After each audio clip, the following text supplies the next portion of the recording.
Adam Hill and Heidi Fang here, covering thecage.com here at UFC 226, T-Mobile Arena.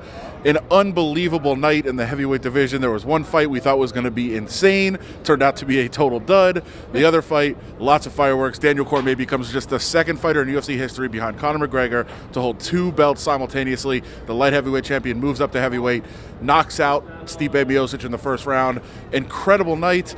Didn't see any of that coming, but unbelievable. No, the only thing I saw coming was I had chosen Lewis to win, but obviously I didn't pick it in that fashion. I thought that we were going to see a barn burner, that, it was going to be throwing bombs back and forth between the two heavyweights, but instead I think they threw more punches in their weigh-in stare down than they did in the actual fight. Yeah, that was, of course, Derek Lewis gets the unanimous decision over Francis Ngannou. Francis Ngannou, the heavyweight phenom, was destroying everybody, got in a title fight against Stipe Miocic earlier this year. Didn't go his way. He got kind of grinded out for 25 minutes, and then tonight we expected just fireworks between two big sluggers. Never happened. They just kind of stared at each other for a while. Derek Lewis tried to get it going, threw some kicks, and Ngannou just never mounted any offense. It was a very bizarre attack where he was kind of waiting to counter, but nothing ever came the other way for him to counter, so he just kind of stood there staring at his opponent. A weird one, but the night was really all about Daniel Cormier, as we mentioned. Wins the heavyweight title. I thought he would grind out the win. I picked him to win. I thought he'd grind him out for 5 rounds. He would wear him down with the clinch. Instead, comes out and knocks him out in the first round.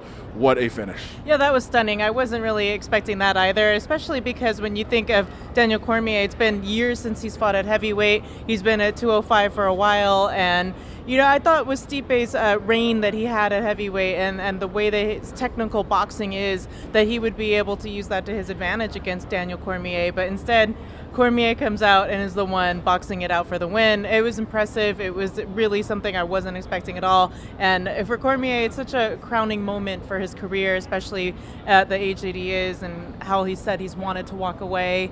This is a great way to be right on top, and they set up that Lesnar fight. So he has that, and then who knows what's next. Maybe he steps away after that. You mentioned he wants to walk away. He said he has a firm deadline of his 40th birthday.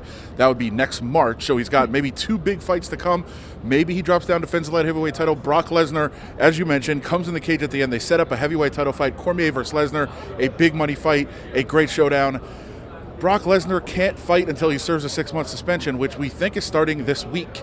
Now, that's what we believe. We'll see what happens. Dana White said that. I talked to Jeff Nowitzki, one of the executives of the UFC who's in charge of that.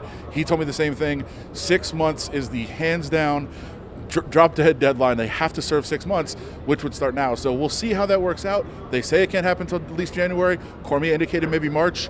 A lot of rumors out there, though, in Madison Square Garden. So we'll see what they do as far as that ruling. We'll stay tuned on that. But for what the UFC says right now, 6-month drop-dead date until Brock Lesnar could fight, and that's a massive, massive fight in the heavyweight division for DC and Brock Lesnar. But we mentioned all the unexpected results on the card tonight. The 2 heavyweight fights, certainly the underdogs won. In fact, on the main card, all 5 underdogs won. Now, some of them kind of flip back and forth between who's the favorite and the dog, but according to the opening numbers, 5 underdogs win on the main card. A huge night of surprises. We had Mike Perry looking disciplined at times. Yeah. I mean, that was a new thing.